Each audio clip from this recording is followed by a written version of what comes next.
Listen, Mark, briefly, because I want to discuss something else with you. This is a disgrace, isn't it? I mean, the Aged Care Royal Commission said in that interim report that aged care was in a shocking state of neglect, and that diminishes Australia as a nation. I mean, it's writ large here, isn't it? It is, Alan, and I think the public look at this with a high level of alarm and curiosity that if there's a single infection at a school, they close the school and do what they call a deep clean. They clean the place out and you know, there's a whole swarm of cleaners come in and make sure that the infection has been wiped away. Yet here in New South Wales, we had the nursing home near Penrith in Western Sydney that residents died. It wasn't closed down. More residents died. It wasn't closed down. No deep clean. It was, you know, more residents died. And the reality is you could be moving these residents into hospitals and other safe areas because the hospitals have never been so empty. Absolutely. So, you know, it's taken a long, long while to work this out, and still in Victoria, you've got the same problem.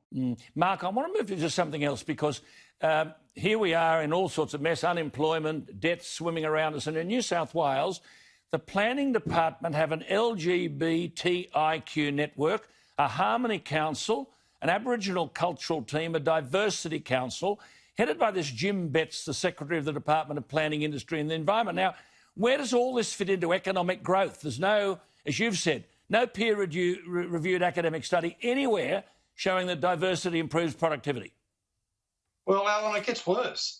You'd think for the taxpayers in New South Wales in a deep recession with rising unemployment, with the health protection issues, that Gladys Berejiklian and her senior ministers would have all the public servants working overtime on job creation or health protection.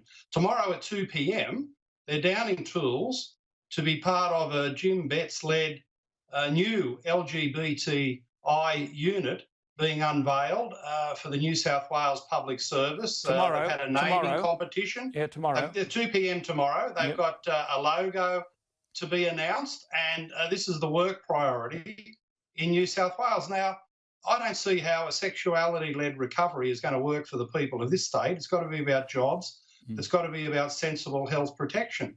And to have allowed the New South Wales Public Service under a Liberal, this is under a Liberal National Party government, to be totally consumed with identity politics. As you pointed out, the Planning Department's got 5 of these agencies, and tomorrow they'll have a 6th unit based on personal identity, Mark, nothing to do with serving the public. Now, you've got to wonder, do any of these people do anything else in their day job other than divisive identity politics? The slogan is reflecting our communities. Now, I've got no difficulty with LGBTIQ, but according to the Bureau of Stats, only 3% of adults identified as such. 3%. So what does reflecting our communities mean? You have asked Treasury officials who've signed up to all of this how many homeless, unemployed people or public housing tenants they have recruited to be reflecting our communities. And what do they say? None. Yeah, they don't hold the employment data, or they meet with the peak welfare agencies. They wouldn't go within cooee of a public housing estate or a disadvantaged community. Now, it's not good enough that this is a selective diversity and inclusion policy, that if you're gay or transgender or Indigenous or a refugee, you get a really good go in the New South Wales Public Service. But if you're homeless or long-term unemployed or in a public housing estate or an early school leaver, forget about it. And then by chance, if you're a white male who fluke a job in the New South Wales Public Service, they put you in unconscious bias training to say, you, the white male, you're the one who's been discriminating. You're the one who's biased against other people. This whole thing is an absolute disgrace. It's inefficient, it's unnecessary, and it shouldn't be happening. And Gladys Berejiklian, if you're serious about jobs, Gladys is out there saying it's all about jobs. No, it's not. In her public service, it's all about sexuality, and it doesn't serve the people of New South Wales one iota.